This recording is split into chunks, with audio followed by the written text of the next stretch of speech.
Suivez l'histoire d'une fille qui n'a jamais abandonné. Abonne-toi, Hearts, pour soutenir la chaîne. Dans ce moment de silence, je remets toutes mes inquiétudes entre les mains de Dieu. Je fais confiance à son plan, même quand je ne vois pas le chemin. La paix envahit mon cœur, car je sais que je ne suis jamais seul.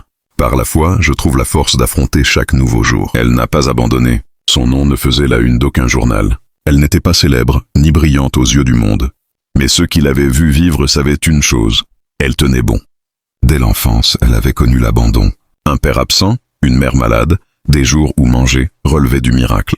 Pourtant, chaque matin, elle se levait, priait et allait à l'école. Non parce que c'était facile, mais parce qu'elle croyait que Dieu avait plus pour elle. À l'adolescence, les moqueries commencèrent. « Tu crois trop », disait-il. « Tu perds ton temps avec ta foi. » Mais elle ne lâchait pas sa Bible.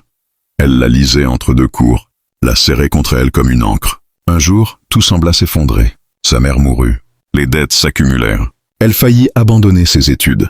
Elle alla à l'église, s'agenouilla devant le Seigneur et dit en larmes, « Je ne comprends rien, mais je crois encore. Je n'ai rien, sauf toi. » Et Dieu resta silencieux.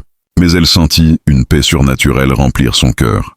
Pas de promesse instantanée, juste une force nouvelle. Alors elle se releva. Elle lava des vêtements pour payer ses frais. Elle marchait des kilomètres pour aller en cours. Elle étudiait à la lumière d'une bougie. Elle obtint son diplôme, puis un emploi. Puis elle ouvrit un petit centre pour aider d'autres filles à ne pas abandonner leurs rêves. Elle priait avec elles, lisait les Écritures et leur disait « Je sais ce que c'est de ne rien avoir, mais avec Dieu tu as déjà l'essentiel. » Aujourd'hui encore, elle vit simplement. Mais chaque personne qui croise son chemin repart changée. Pourquoi ? Parce qu'elle porte en elle quelque chose que le monde ne peut pas donner. Une foi qui a traversé le feu et n'a pas brûlé.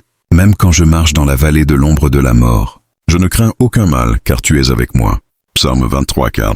Parfois, la souffrance ne vient pas seulement de ce qui nous arrive, mais de ce que nous continuons à porter en silence. S'arrêter de souffrir, ce n'est pas ignorer la douleur. C'est choisir de ne plus la laisser diriger notre vie.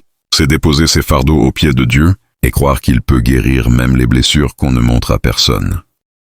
Venez à moi, vous tous qui êtes fatigués et chargés, et je vous donnerai du repos. Matthieu 11:28. Tu mérites la paix, et en Christ, elle est possible.